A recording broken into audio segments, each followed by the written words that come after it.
The Fab Four did not always agree with one another. In the second part of the 1960s, as they started to experiment with other genres and approaches, their sound changed, and their creative differences became more apparent. Whether it was the Abbey Road medley, Sgt. Pepper's Lonely Hearts Club Band, or the single Let It Be, John Lennon's disapproval of Paul McCartney's leadership on these songs and albums has lately been examined by The Echo. After departing the band, he panned Sgt. Pepper and referred to the songs that ended Abbey Road as junk. Regarding the song Let It Be, John remarked, "That's Paul." So, what's your take? Has nothing to do with the Fab Four. Perhaps Wings was the one. His thoughts when penning Let It Be are a mystery to me. Paul did not agree with all of John's teachings, though.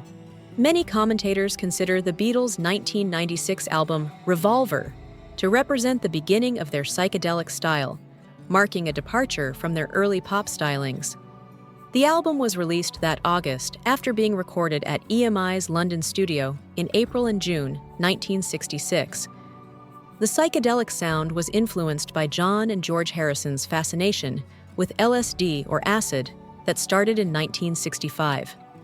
Ringo Starr gave it a shot after being urged to by his bandmates, while Paul refrained for a while, preferring focusing on the emerging avant-garde art scene in London.